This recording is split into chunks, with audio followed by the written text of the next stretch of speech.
What if I told you that almost everything you've been taught about building wealth, about what it means to actually own something, is really just a well-told story, a story that's designed to make you poorer? So let's get into it. Let's unpack the system that traps so many of us in a cycle of spending, even when we think we're investing for the future. I want you to imagine something. The year is 1987. You're a factory worker in Flint, Michigan, and you've just driven your shiny new Oldsmobile right off the lot. You've got a house, a life insurance policy for the family, a garage full of tools. You really feel like you're building something solid, something your parents could only dream of. You believe you are on your way up. But here's the question that just flips that whole picture on its head. What if almost everything you think you own isn't building your wealth at all? What if, instead, it's actually designed to slowly, systematically drain it, one payment at a time? Now, this isn't some off-the-wall conspiracy theory. It's actually a basic rule of accounting that once you see it, you can't unsee it. It all boils down to the huge difference between two little words we throw around all the time: asset and liability. Okay, so what's a real financial asset? It's simple. A true asset does one thing and one thing only. It puts money into your pocket. That's it. It might generate income, it might go up in value, or maybe it cuts your future costs. But if it's not putting money in your pocket, it's not an asset. End of story. And on the other side of the coin, you've got a liability. And you guessed it, it does the exact opposite. It takes money out of your pocket, it eats up your income with monthly payments, it loses value, and it creates brand new costs you didn't even have before. This simple contrast, right here, this is the lens we're going to use to look at everything else. So let's start with the big ones, the big three. These are probably the biggest purchases most of us will ever make. They're sold to us as the cornerstones of the middle-class dream. But more often than not, they're the biggest financial traps. Take a look at this number, $45,000. That is the average net loss on a new car after just 5 years of owning it. Let that sink in. This isn't an investment, it's a guaranteed, predictable financial loss. So how in the world do you lose that much money? Well, get this. The average American spends over $12,000 a year on their car. You add up the loan interest, insurance, gas, and all the maintenance. Over 5 years, that's $60,000 out the door. All for something you might be lucky to sell for $15,000. The car doesn't make you a dime, it just gives you transportation, a service you could get for way, way less. All right, now for the one everyone talks about, your house. Look at this number, $418,000. On a typical $300,000 home, that's what you pay in interest alone over 30 years. And believe me, it's just getting started. Because it never stops at interest, does it?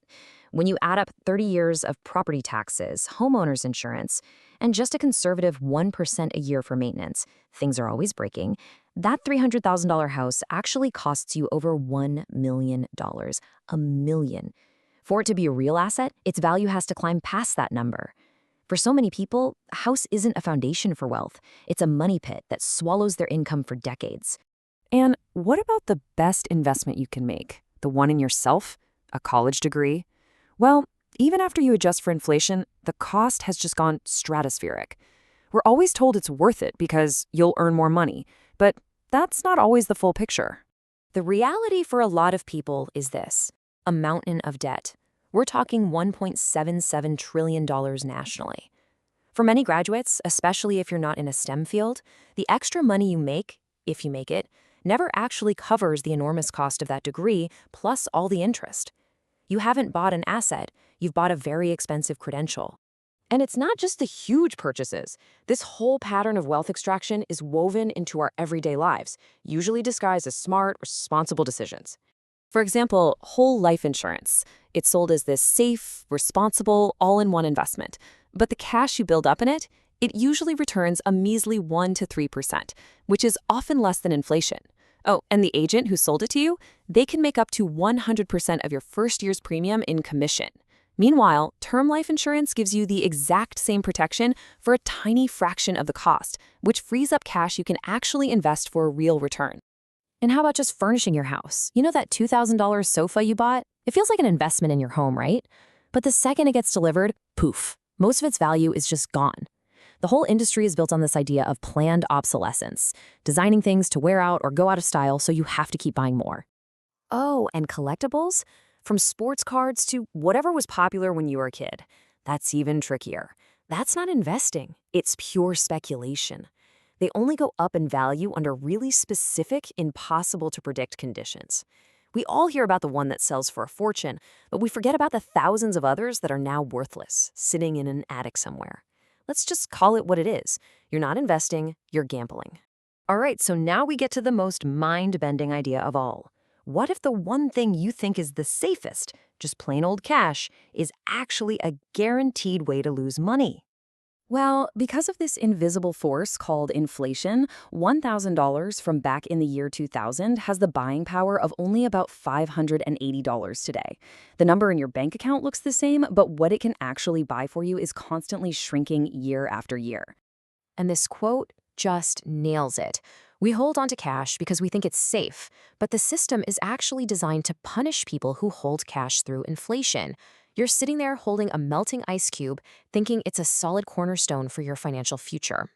So, when you start adding all this up, the car, the house, the degree, the insurance, all the stuff, a really clear picture starts to form. If you're not building your own wealth with these things, then whose wealth are you building? That's the real question, isn't it? Because none of this is an accident.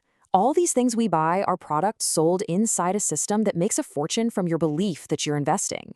So, who's really getting rich here? Well, the beneficiaries are pretty clear once you look. It's the car company and the bank that gave you the loan. It's the university and the student loan company. It's the insurance provider, the big box retailer. You get the picture. There's a whole economic ecosystem that's engineered to pull wealth out of working families by selling them liabilities disguised as assets. And that brings us right back to our factory worker in Flint. He didn't fail. He did everything he was told he was supposed to do. The system just worked exactly the way it was designed to. It took a lifetime of his hard work and left him with a garage full of depreciating stuff instead of real, actual wealth. So I'll leave you with this final thought. A true asset serves you. A liability, on the other hand, demands that you serve it with your time, with your energy, and with your money. So it's worth taking a hard look around and asking yourself, what in your life do you think you own that might actually be owning you?